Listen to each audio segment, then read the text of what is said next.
చదువుకుంటేనే ఉన్నత శిఖరాలను అధిరోహిస్తారని సీఎం రేవంత్ రెడ్డి అన్నారు. చదువు మీద పెట్టేది ఖర్చు కాదు, పెట్టుబడి అని చెప్పారు. ఆర్ఎస్ ప్రవీణ్ కుమార్, ఆకునూరి మురళి లాంటి వారిని చదువుకుంటేనే గుర్తింపు, గౌరవం వచ్చాయన్నారు. కాలం ఎప్పుడూ ఒకేలా ఉండదని, ఒకసారి దొరల చేతిలో ఉంటే ఒకసారి దళితుల చేతుల్లో ఉంటుందన్నారు. దొరలకు ఇష్టం ఉన్నా లేకున్నా అసెంబ్లీలో గడ్డం ప్రసాద్ను అధ్యక్ష అని పిలవాల్సిందే అన్నారు. బంజారా హిల్స్ లోని తెలంగాణ ప్రభుత్వం షెడ్యూల్ కులాల అభివృద్ది శాఖ ఆధ్వర్యంలో డాక్టర్ బాబు జగజీవన్ రావు భవన్ ప్రారంభోత్సవంలో రేవంత్ రెడ్డి పాల్గొన్నారు. దేశంలో డాక్టర్ బాబు జగజీవన్ రావు ఎన్నో సంస్కరణలకు కృషి చేశారని తెలిపారు.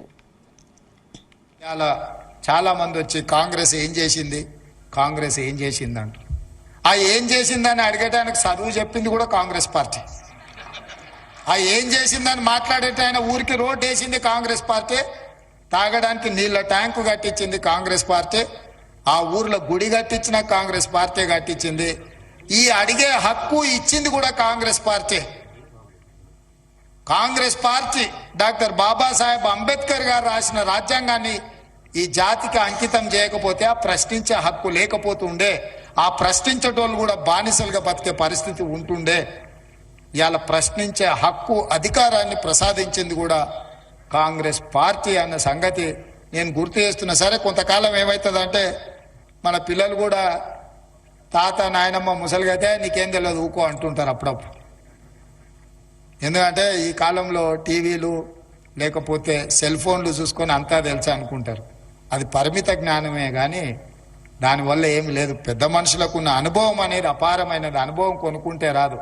సెల్ ఫోన్లు కావాలంటే ఎప్పుడైనా కొనుక్కోవచ్చు. కాబట్టి మా మిత్రులందరికీ ఇది ఒక మంచి కార్యక్రమం, నాకు ఒక మంచి అవకాశం.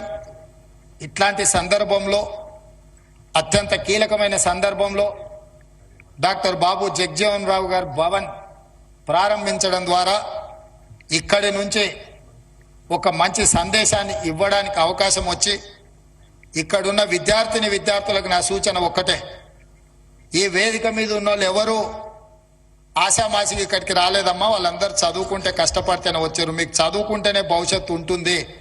మీ ఇంట్లో కానీ, మీ కుటుంబంలో కానీ, మీ గ్రామంలో కానీ, మీ ప్రాంతంలో కానీ ఎంత గొప్పోడైనా మీరు చదువుకొని పెద్దవాళ్ళు అయితే మీ దగ్గరకు వచ్చి చేతులు కట్టుకొని నిలబడతారు. మీరు చదువుకోకుండా ఏమాత్రం చదువుకోవాల్సిన సమయంలో నిర్లక్ష్యం చేస్తే ఈ 10-15 ఏళ్ళు మీరు బాగా చదువుకుంటే మిగతా జీవితకాలం మీరు సంతోషంగా జీవితం గడపడానికి అవకాశం ఉంటుంది.